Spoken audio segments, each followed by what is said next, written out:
Welcome, everyone. Good morning. I'm Dr. Mithul Sarkar, working as Assistant Professor in the Department of English, NIET, and I'll be moderating today's session. Warm greetings from the Department of English, Noida Institute of Engineering and Technology, Greater Noida. NIET is one of the premier engineering and management institutes at NCR, Delhi. And recently, it has become the first institute in UP to get an autonomous status. It gives me immense pleasure, the kind of enthusiasm and response we got for this webinar, as there are more than 250 participants. Though we meant it to be national, but there are participants from other countries too who are joining in. With a sudden jolt, the pandemic COVID-19 has forced us to go digital overnight. And in this new normal, the teaching community is forced to adapt alien ways of teaching and learning. The resultant online classes have thrown up myriad issues in front of us, and these challenges call for our immediate attention. Therefore, today's webinar, Online Classes, a Paradigm Shift, intends to focus on these issues cropping up, and these issues are pan-disciplinary. If you have any questions during the presentation, please type them into the chat box with the name of the speaker, and we'll have time for questions at the end.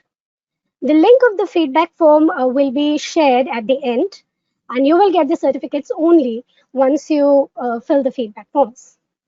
Now, without further ado, let me introduce you to our first resource person, Dr. Azala Naz. Dr. Naz heads the Department of English at NIET, and prior to this assignment, she was serving Patna University's Department of English as an associate professor. Dr. Naz has taught English language, literature, linguistics for 30 years to a wide variety of tertiary level students. She has also made presentations in universities in UK and USA as guest speakers. She has been involved with training for job placement, mentoring co-curricular activities like presentations, drama, debate, elocution, exhibition, has also been a part of her regular activity. She is also a certified Dept speaking examiner. Her area of research is Indian writings in English and professional communication. She has 35 published articles in national and international journals. She also edits professional journals. She'll be speaking on online classes, opportunities and difficulties. May I request Dr. Naz to please share her insights with us? Most of you are from the academia, and you are well aware by now of all the opportunities and challenges of an online class. Most of you have been taking online classes this past 6-7 months, and we have been pushed into it whether we wanted it or not. So the best thing now, the options with us are that we quickly address the issues which we are facing. I would like to ask you a question before I begin. Do you think teaching online is very different from a brick and mortar class? Answer it a simple yes or no in your chat box.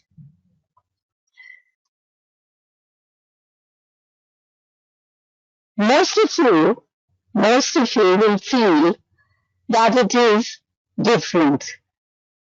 But I feel that it is not very different. See, our context remains the same. We still are teachers and our students are out there. The content remains the same, only the medium has changed. And the delivery part is also there, which is an important part of any classroom. Now here, we do not have the body language, but the facial expressions, and the voice dynamics have to take over. So there'll be more about voice dynamics, there'll be more about courtesy today by the other speakers. So those things I'll ignore largely. And We are going to go on now to let me share my screen with you. We did, before I do that, I would like to tell you that I did a very informal survey of all types of students. These were students from my family, all age group. From my students, they were, neighborhood, and some of the responses that I came up with, which I would like to show you.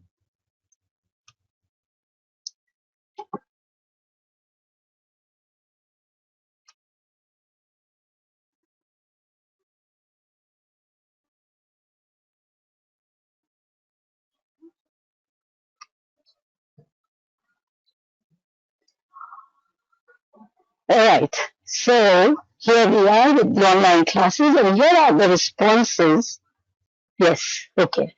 So this is, of course, a new reality, and we quickly adapted to it. And there were issues from experiences, and this is how I'm going to take you through the unique opportunities, the major difficulties, which largely most of you are familiar with. And the main thing that we need to do today, which is to redefine face-to-face in the realm of online teaching. So here are my learner responses. These are from all age groups, and like I told you, from all kinds of students. Now, yeah, you will see that they have responded with, in comparison to a brick and mortar class. Online classes, they say, is boring, and there is no comparison. The quality of learning has gone down. They say that they're attending but not learning like I used to, that one is easily distracted because there are lots of tabs that are working. There's gaming, there's shopping, socializing, so many things staring at the students. Now, we have to basically teach ourselves. It's like paying tuition to watch YouTube videos. So our learner is the center of the class. And what do we do to avoid this kind of thing? Now the opportunity, the major opportunity of a computer-mediated teaching is that it's a medium which is very interesting, and lots of things can be done with it. It is versatile, and the teachers, of course, need to adapt, learn, change in order to explore this medium to its full flexibility and efficiency. The learners also are relaxed. They are in control of the environment. They are in their homes. But sometimes what happens is that this computer-mediated learning can be heavily compromised.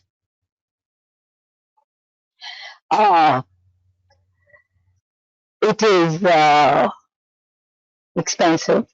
Not all our learners can afford it, especially for an institute where I work, where we are situated in the National Capital Region, and our learners are from all over north of India, some from the south too.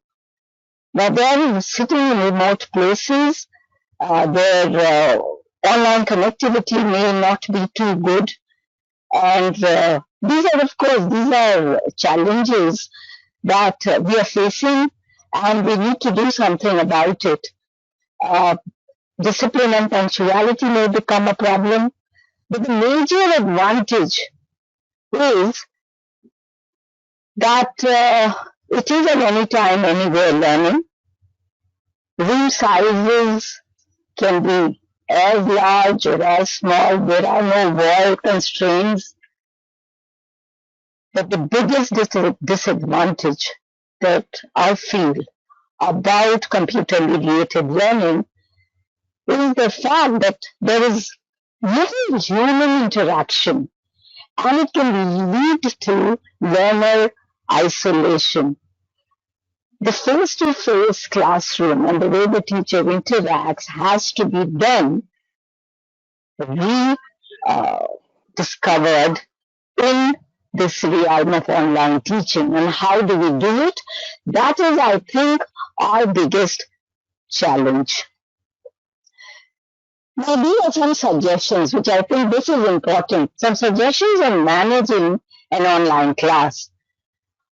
We have to set a routine for the classroom time. That means every day when we have a class, students should know that the first minute the teacher is going to ask you to discipline, remove obstacles, etc. The next 5 minutes would be recap and a few questions to settle them in and an introduction. And then what the class activities will go on for this time till the conclusion, when there'll be a recap of whatever was taught and a conclusion. Now, this is a routine that they must expect. So setting a routine is very important.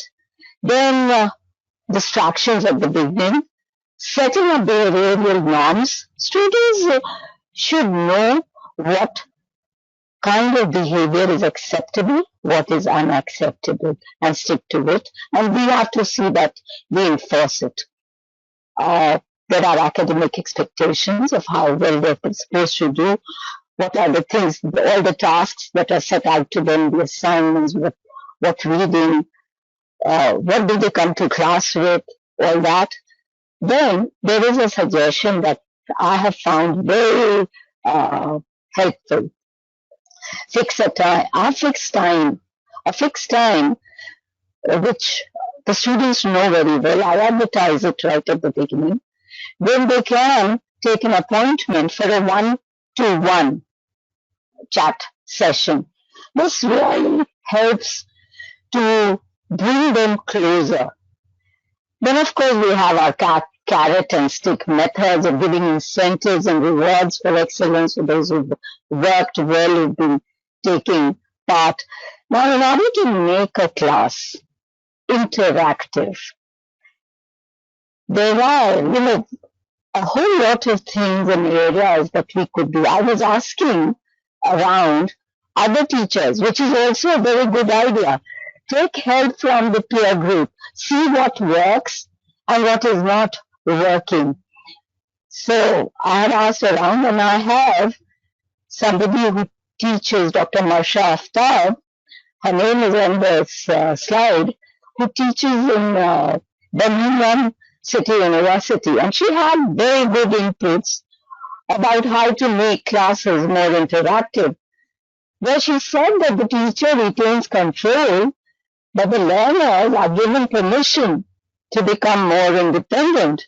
And these were some of her suggestions. She said that we have to give breakout sessions, and there should be pre-session assignments, talk based on pre-talk, inverted classrooms, team presentations, group activities. These are just some of them. She said there's a lot of possibility to do things differently, and I'm sure many of you out there will have a lot of suggestions to add to that. What I would request is that share these suggestions with your colleagues, with your juniors, and let us all as a community come together and make online classes very interactive and beneficial for our learners. For after all, it is our learners who are at the center of these online classes. Now, here in conclusion, all the things that teachers need to do on one side and all the things that learners need to do on the others, I'll just close up now. My time is getting over, so you can read through this. And in conclusion, there are three things that I want you to take away from this talk. One is that human interaction needs to increase in an online class. The closer it gets to face, the more the learners are going to enjoy it. And the next one is that online classes are here to stay.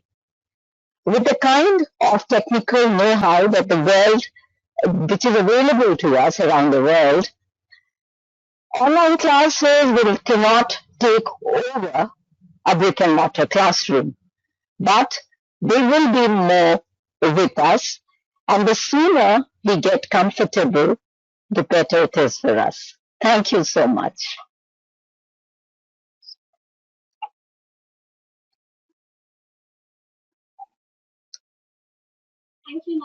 Thank you, ma'am. Beautifully, you explained the opportunities that we get in online classes, like recording the session.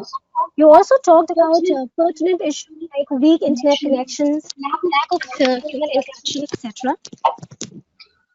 The suggestions given by you, such as breakout session, inverted classrooms, changing the background, etc., will definitely help us to manage our classes more effectively.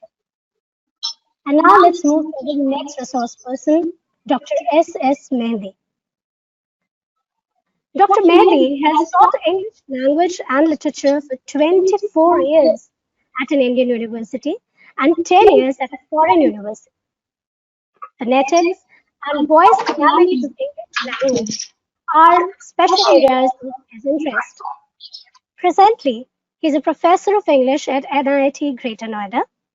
He is going to speak on voice matters, importance of voice dynamics in online classroom.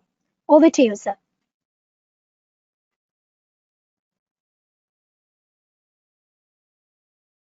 Is on voice dynamics in online classrooms, online presentations. This is a very, very interesting subject for today's scenario because what has happened in the wake of the COVID-19 pandemic, everything is digital now. Goodbye for the time being, though. I'm not that pessimistic about it, but yes, for the time being, it's a kind of absence of any kind of face-to-face real classroom situations. We have to take classes online. We have to speak at the conferences or meetings online. Now, so the issue how important voice is in online classroom systems and online speaking. You say voice is the most wonderful tool that nature has given us. And in the online system, it's the voice alone which is heard by our listeners. We are missing during virtual presentations. We are missing face to face, finer nuances of body language, facial expressions. They are all missing now. We cannot lip read our speaker. What reaches our ears is his voice. So the dynamics, voice has got its own dynamics, very beautiful dynamics, which nature has given us. How the voice changes during our conversation, how it adapts to the new context, how it expresses our emotional intensity, how it expresses our meaning. This is what how dynamics takes place here. So I am very much, excited in sharing my views on this. During this virtual presentations, face-to-face reflex actions and other finer things are all missing. So the spoken word has become all the more important.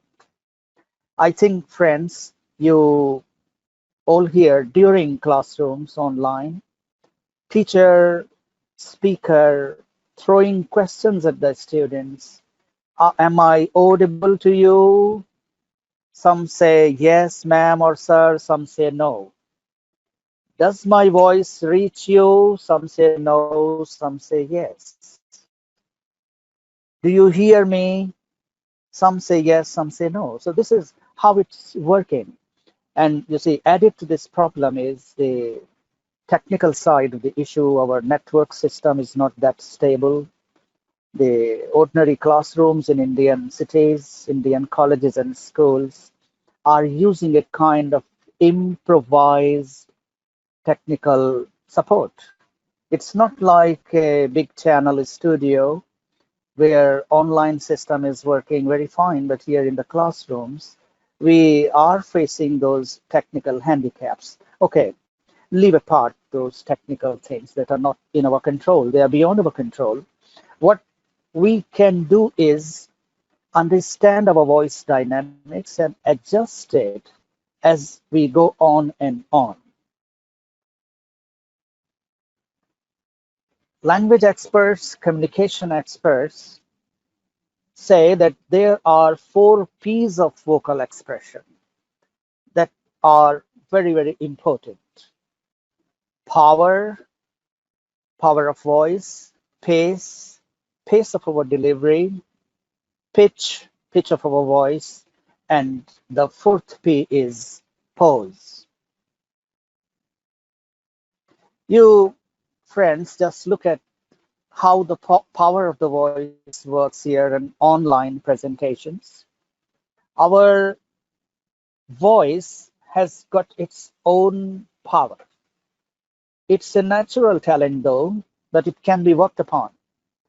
Teachers teaching online classes must be very careful about the power of their voice, how to control, how to use, how to modulate this voice. If we are trained in this controlling of the power of our voice, we can be very successful in delivering our message to our students. Your voice must have a resonance to attract attention of the target audience. It needn't be too loud.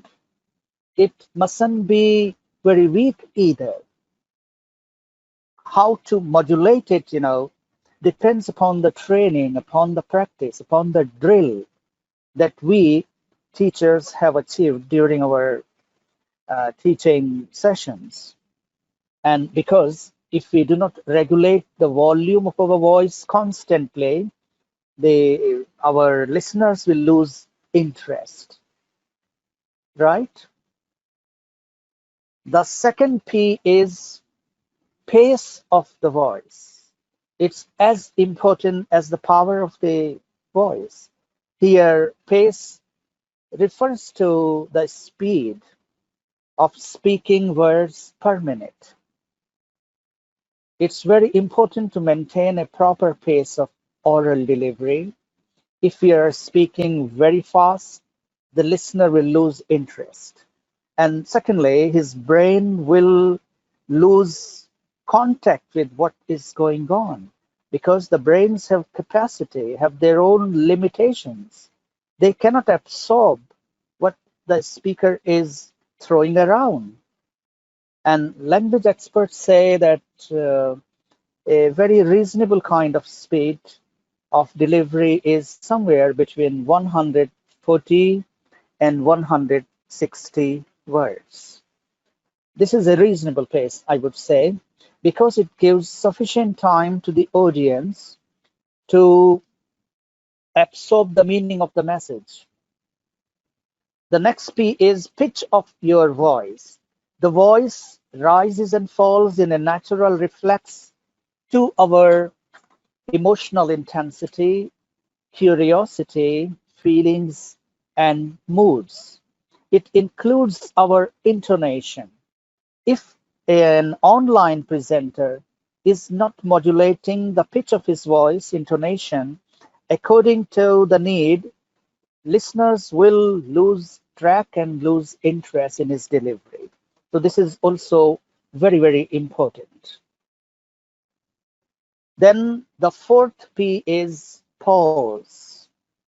Pause in oral delivery is a kind of breathing space which the speaker takes in his oral communication. And it's like a full stop in written communication. A pause is a kind of a strategic stop because we cannot go on and on in speaking. We speak and then we take a breathing space. It's a kind of a strategic punctuation, in other words, if I say. And you say, taking pauses very judiciously makes or mars your oral communication. And if you take pauses rightly, they sustain the interests of your listeners up to the very end of your delivery. Then, in addition to this, my dear friends, I needn't say more about how crucial are your other elements of your oral communication, like your pronunciation, the clarity of your voice, the quality of your voice in online presentations. And but maybe somebody might ask me a question, what can we do about it? Yes, we can do a lot about it because we can train ourselves in voice dynamics. Our online attempt will be very successful. If we are not very careful, then our online oral presentation will run into trouble. I may conclude by thanking you for listening to me, and I also thank the organizers of the webinar in giving me this opportunity of sharing my views with you, dear friends. Thank you very much.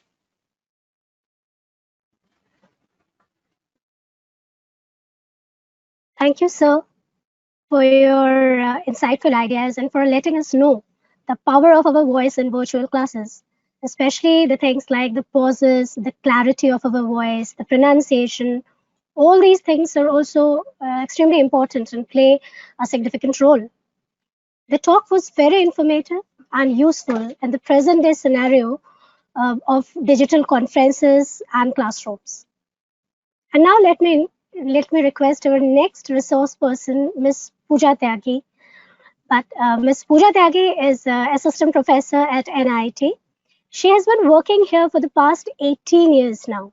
And currently, she is the center head of Cambridge Assessment English. She is also a certified BEC examiner. Her area of specialization is business communication. Her topic for today is behave yourself, knowing etiquettes of online classes. Over to you, Pooja ma'am. Thank you, Mitul ma'am. Am I audible now? I think I'm audible now. Right. Thank you, Mitul ma'am, for the generous introduction. Though technology and methods have changed, the nature of students does not. Students are going to act like students, whether they are virtually present or not. Whether you are teaching a college level online course or you are teaching sixth graders, a good strategy for moderation is necessary to make a great learning experience. Students of any age can act up, whether online or in person, or either way. The behavior has to be moderated to have a positive and productive classroom. So, how do we keep order in an online classroom? I think it starts with you.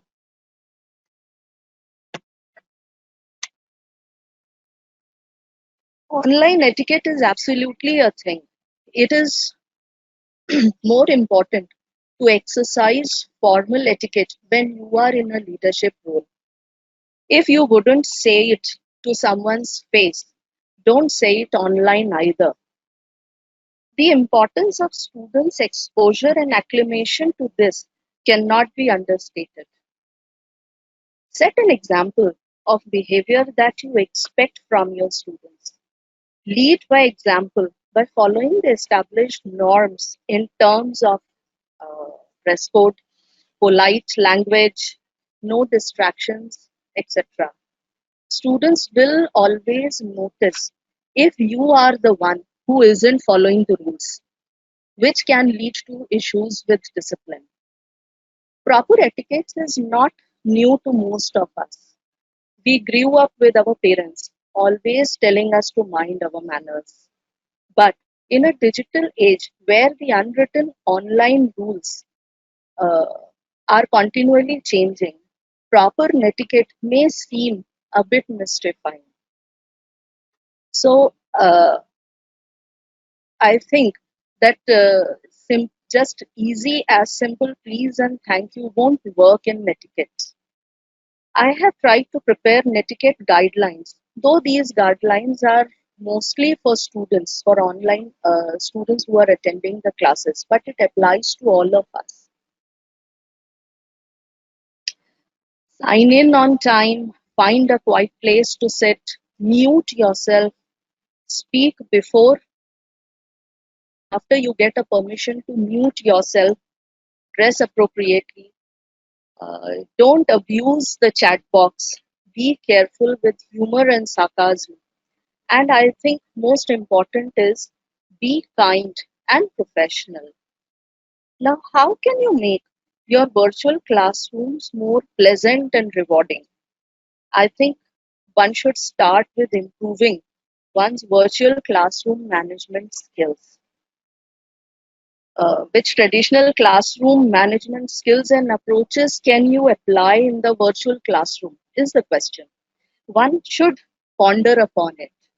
And what teaching styles and methods can you use to be effective in your online classes is something which we need to ponder before we begin our online classes. Now, here are a few managing tips for a virtual classroom effectively. The first and foremost important note to the teacher is to know your platform and get used to handling that teaching platform effectively. For example, how to share your screen, how to mute and unmute students, and of course yourself too. So, how to efficiently use all the tabs and facilities of that platform is important. It is important to establish clear rules and expectations regarding student discipline, participation, the study process, deadlines, etc., and explain the reward system that you will use. Be sure that uh, you present the rules in a very positive way. For example, instead of saying, do not interrupt your classmates, you can say that please use a signal icon where you want to participate in the discussion or ask a question.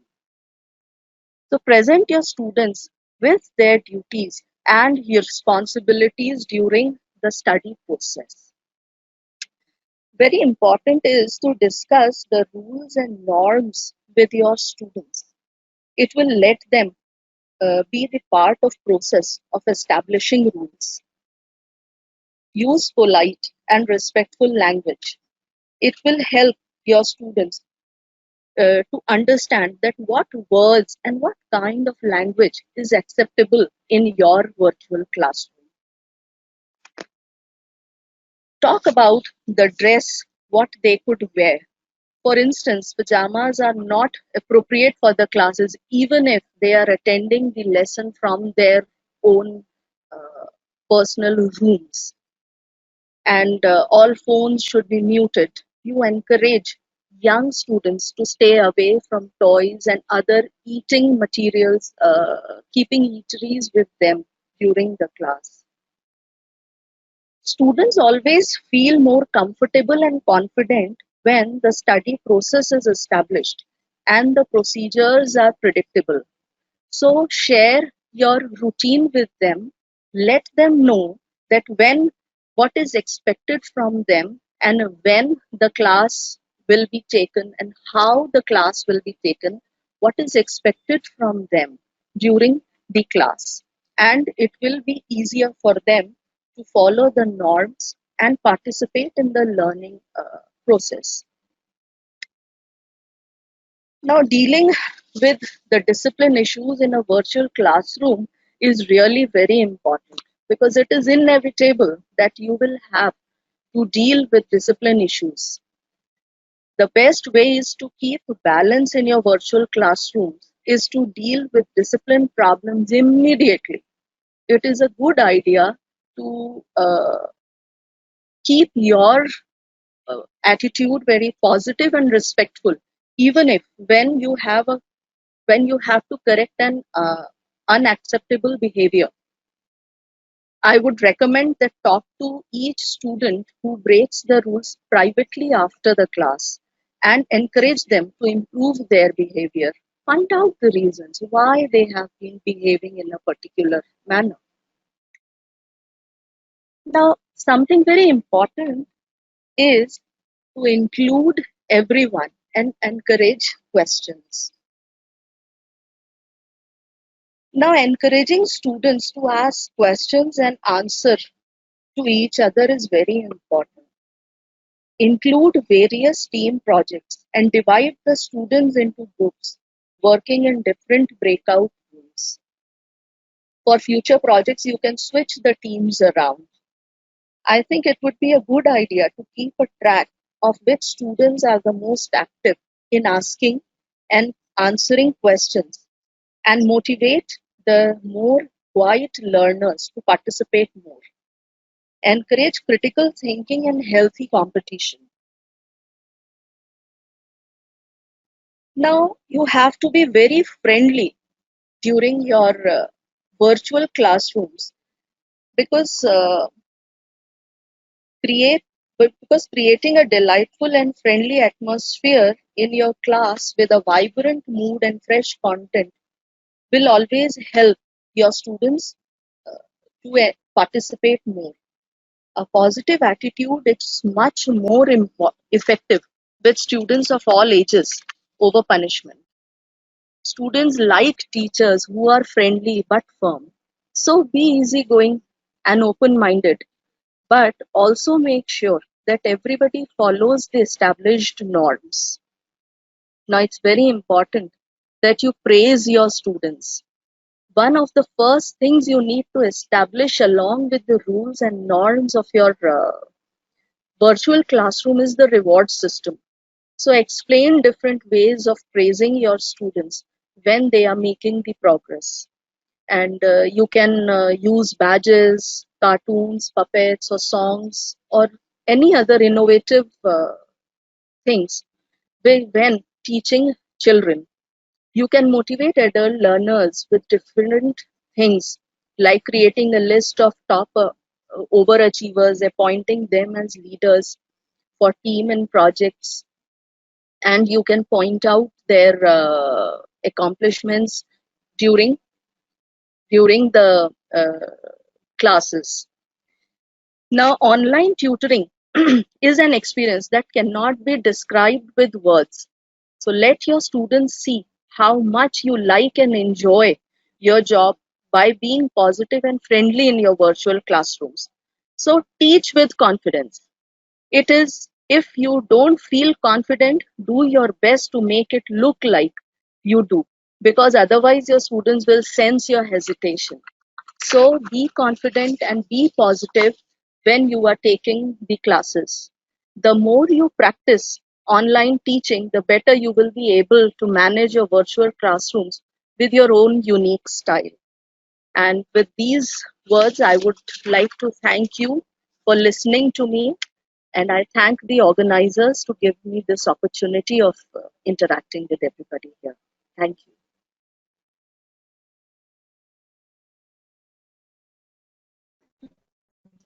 Thank you so much, ma'am. It was a wonderful presentation. You have given us the practical etiquette tips, which are beneficial not only for the teaching fraternity, but also for the students. In fact, it is going to benefit everyone who is taking part in some digital event. These tips can be practically applied in the online sessions. And now let's move to our last resource person for today, Dr. Yusuf Mehndi. Dr. Yusuf Mehdi is currently working as an assistant professor of English at NIET Greater Noida. He has a doctorate from Amity University, Noida. He has done Cambridge CELTA from Hampstead School of English, London. He has around 12 years of teaching experience, out of which he was associated with King Saud University, Riyadh for 2 years. He is going to enlighten us with his deliberations on face-to-face versus remote classes, making interaction possible.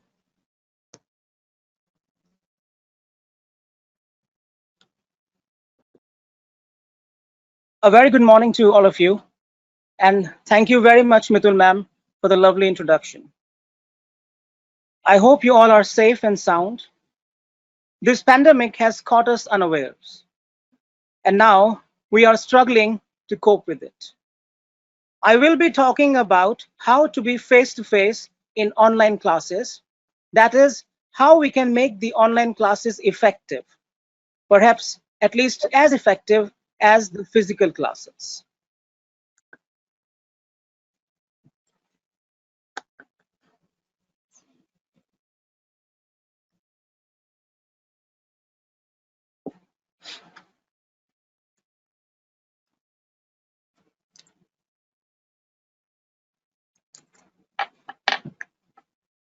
People across the globe have been suddenly pushed into the digital world.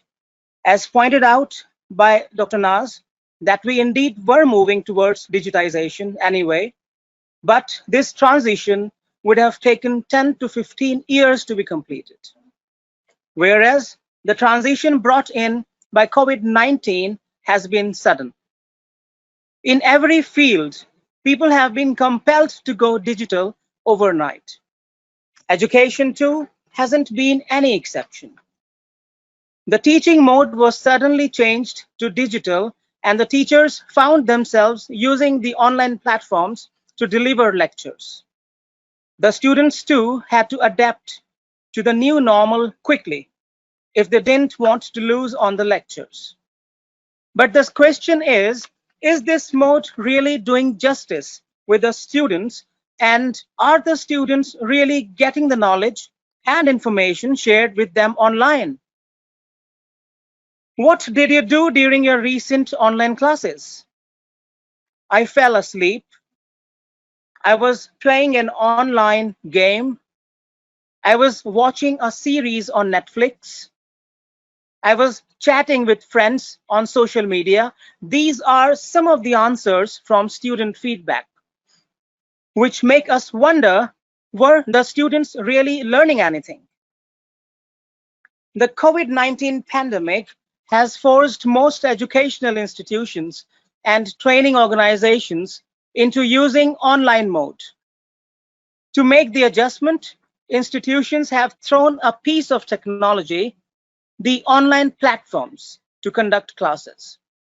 But how many teachers are familiar with these platforms and with this mode of teaching?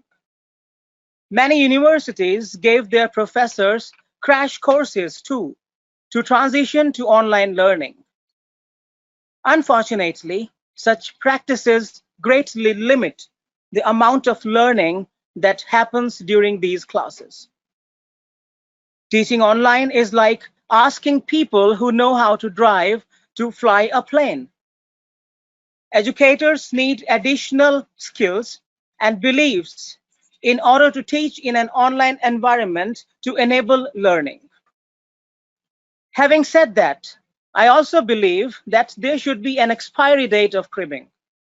This pandemic has been a shock to everyone. Nobody was prepared for this. Now, when we are already into this unprecedented situation, the best thing would be to accept it and try to find ways to improve things. So, as teachers, we must now try to make these online classes, which we have been pushed into, as effective as possible. More and more institutions have been compelled to take online learning environment due to social distancing. And thus, new skills and methods of teaching are needed for learning to occur.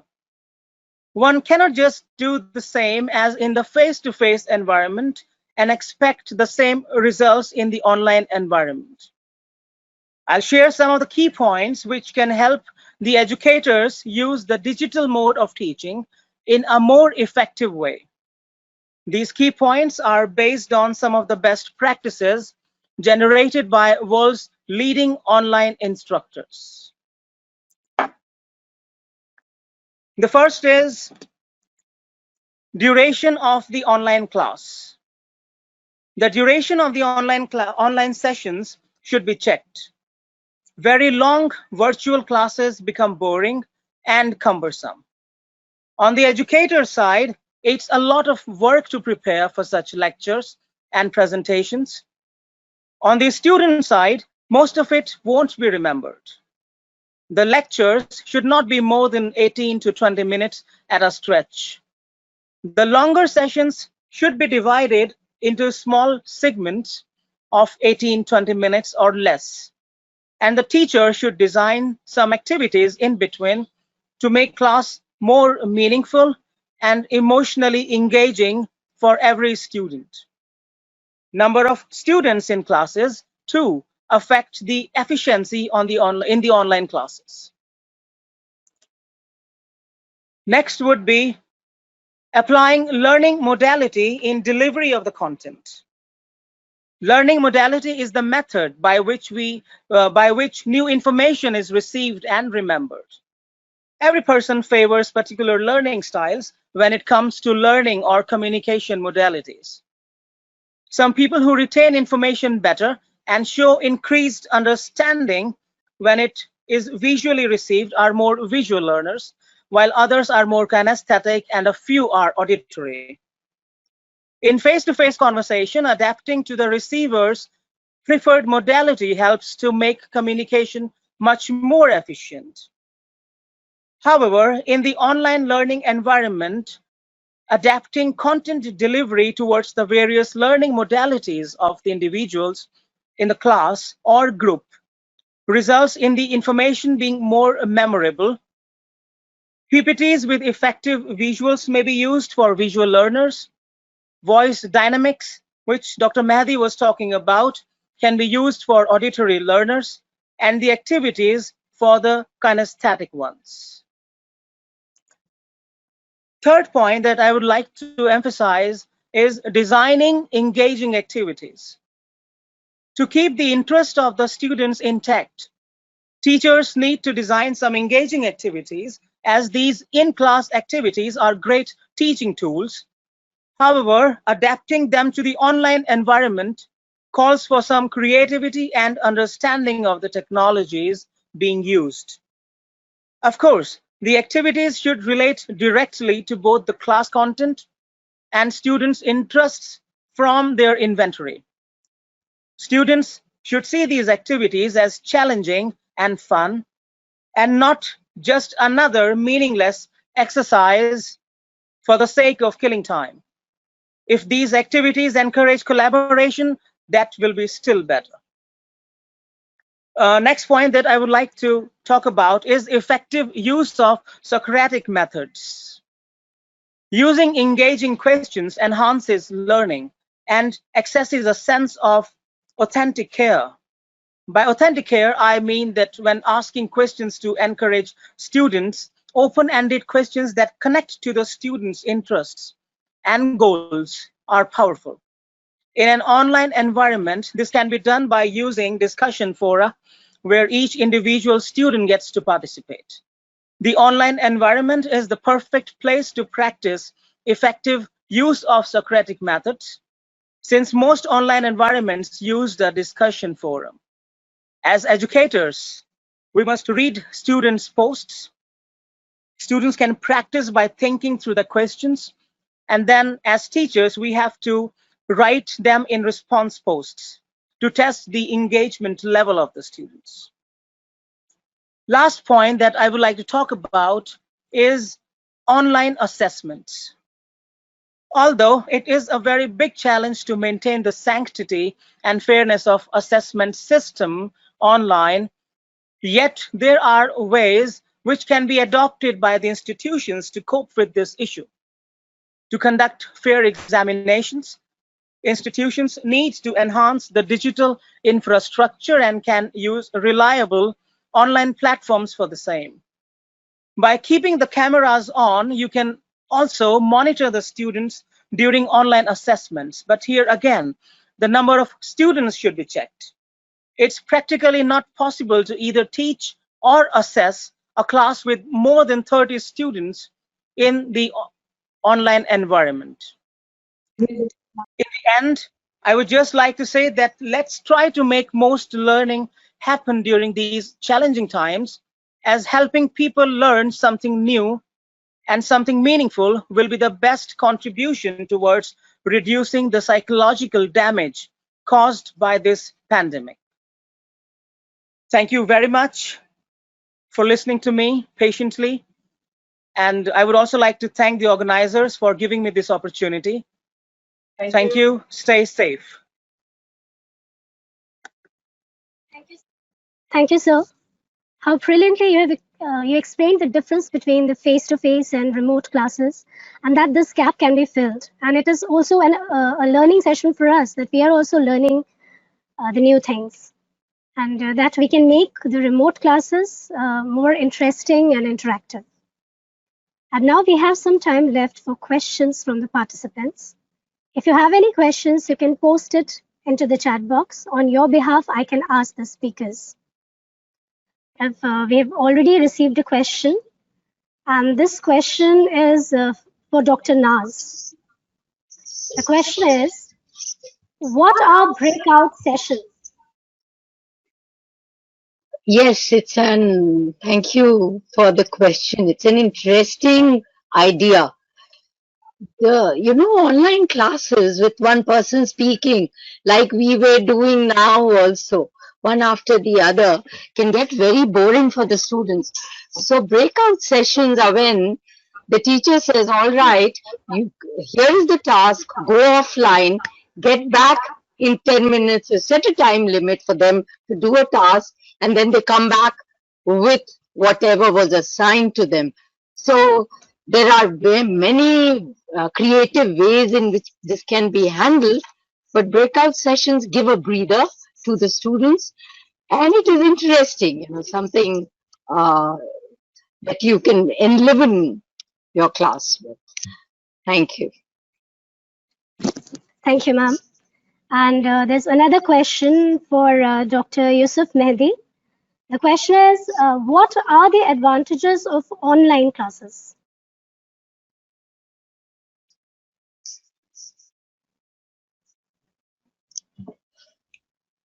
Shall I repeat the question? This question is for Dr. Yusuf Mehdi. What are the advantages of online classes? Thank you, Mithun ma'am, for the question. Well, I think the most important thing about online classes is the flexibility that it provides. You can attend the class from anywhere. You can conduct the class from anywhere. You can conduct the classes anytime. You can use your laptop, your mobile phone, your tablet. So that is, I think, the biggest advantage of an online class. Okay, thank you. This question is for Ms. Pooja. Do you believe it is possible for a teacher to have control over the behavior of students online? There is no denial that the moral compass is in a dwindling state these days. I think that there is no difference between the virtual world and the real world. So it depends on you, that how you are interacting with your students, and similar is what you are going to get in response. So I think a one-to-one discussion is quite easily possible in online classes as well. So I think if it is very easy to deal with students the way we deal with students during our classrooms, in our actual real classrooms. So same applies to the virtual classroom as well. So I think you have to find your own unique way of dealing and handling people and handling students. So I believe in it is easy to handle students online as well. I hope I have given a very satisfying answer. Thank you, ma'am. And this question is again for Dr. Yusuf Mehdi. This is from Mitra Sen. The question is how to maintain the sanctity while online evaluation. Well, evaluation, assessment, or exams, these are certain things which are still difficult to handle online. It's very difficult, to be very honest. It's very difficult to maintain the sanctity of exams or assessment online. But of course, we have certain ways to do so. Like we can have not more than 30 students at one time, and then we can ask the students to keep their webcams on, and the questions that we give to the students should be in the form of multiple choice questions most of the time. There should be a strict time constraint during the exam, and these are certain things which we can do to try to maintain the fairness of the exams. But having said that, again, technical issues, the network issues still can be there, and you can't do anything about it. So there are various platforms, and there are companies which are trying to find out, some platform or some strategy to make exams happen online also. Thank you. Thank you, sir. And I hope you're satisfied with the answer. And now this is the question for Dr. Safdar Mehdi. The question is, what is the most effective rate of speech?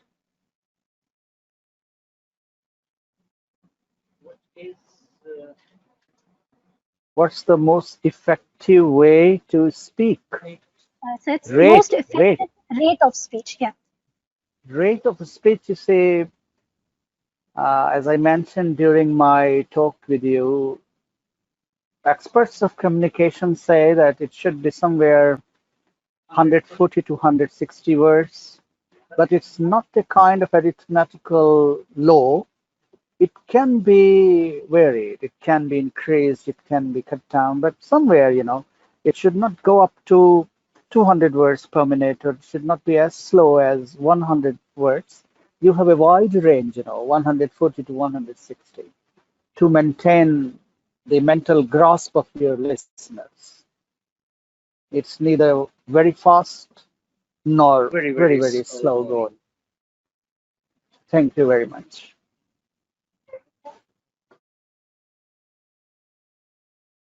Thank you, sir. And this question is for Dr. Naz. Can you give an example of an inverted classroom? Well, an inverted classroom is where we give power to the learners. They are the ones who are teaching.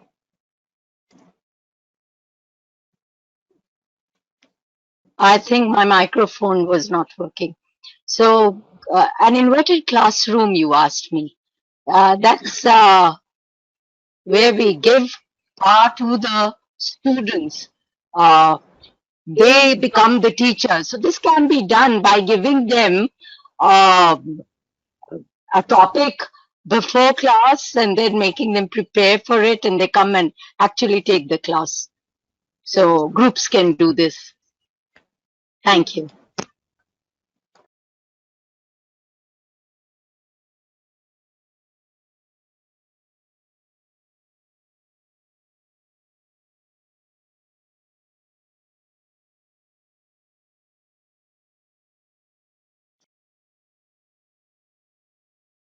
Sorry. Since we are running short of time, so let me. So we have come to the end of this webinar, and many of you have raised concerns about the certificates. You'll get your certificates once you fill the feedback form. The link will be shared soon. Before we end today's webinar, I would like to thank all the speakers and our resource persons for their insightful ideas on online classes. I extend my heartfelt thanks to the participants without whom this webinar would not have been possible. My sincere thanks to our conveners, Dr. Devyashna Mohanty and Dr. Zeba Mehndi. A big thank you to the entire Department of English for their collective efforts in organizing this webinar efficiently. Thank you all.